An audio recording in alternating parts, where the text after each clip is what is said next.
Muraho neza nshuti bakunzi b'Umutsindo TV. Uyu munsi rero nk'Umutsindo TV twakomeje ya gahunda nshya nk'uko twari twabibabwiye yabimenye, aho tugiye kuzagenda turebera hamwe ibyakorwa rero ngo twubake umuryango nyarwanda kuko ariryo shingiro ry'iterambere. Tudatinze rero reka duhere ku bintu uwo musore atagakwiye kwihanganira ku mukobwa bakundana. Ubundi ubucuti bw'abakundana ni imfunguzo z'ubuzima bwiza, ariko muri uwo mubano hari byinshi bisaba kwihanganirana no kubabarirana. Abashakashatsi mu mibanire n'imyitwarire bemeza ko hari imyitwarire cyangwa imico umukobwa atagakwiye kugira mu mibanire ye n'umusore we. Hariho rero ibintu 10 umusore atagakwiye kwihanganira ku mukobwa, ndetse rero akamenya uko agomba kubikemura mu rwego rwo kubaka urukundo rwiza no gufasha umubano wabo gukomera. Icyambere, agasuzuguro. Igihe icyo ari cyo cyose wumva umukunzi wawe agusuzugura, kumva agasuzuguro ntabwo ari byiza ku mubano wanyu. Nubwo mwaba mukundana, agasuzuguro gashobora gutangira nk'ikintu gito, ariko rero gahita kagira ingaruka mbi ku rukundo rwanyu.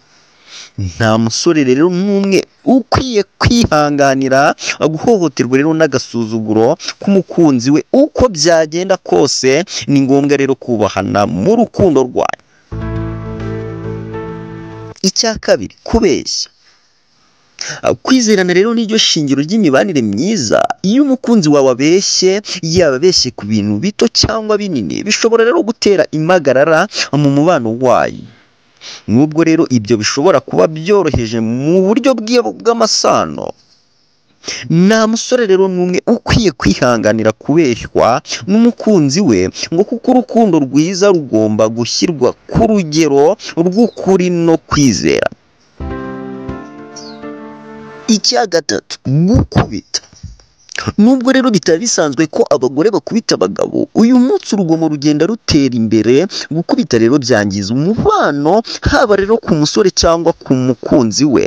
Iyo umugore akubita umugabo, bituma rero umubano wanyu urushaho gutakaza agaciro, kandi rero nta musore ukwiye kubyihanganira kuko bishobora gutera rero ingaruka zikomeye ku mubano wanyu. Kane, umugore utegeka.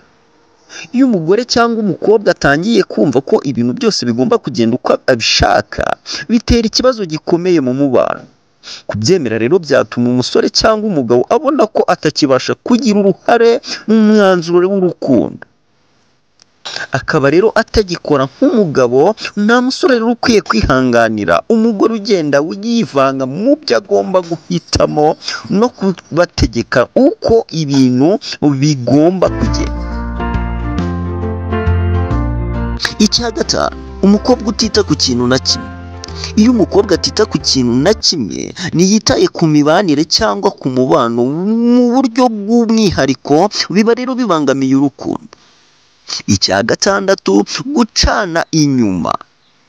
Gucana inyuma ni kimwe mu bintu bishobora guhungabanya umubano w'abakundana. Muri make, urukundo rwiza hagati y'umusore n'umukobwa cyangwa umugabo n'umugore rusaba rero ubushake bwo kubahana, gukundana byuzuye, ndetse no kwirinda imyitwarire itarangwa n'icyizere.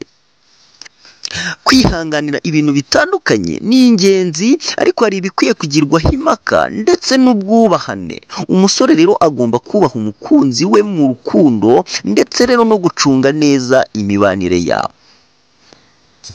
Inshuti rero zacu z'akadasohoka, naho dusubikiye bamenye yacu y'uyu munsi.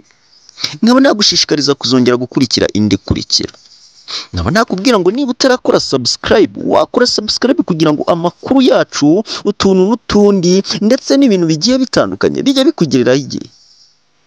Mwari kumwe rero nanjye Dani Dash. Imana ibarinde.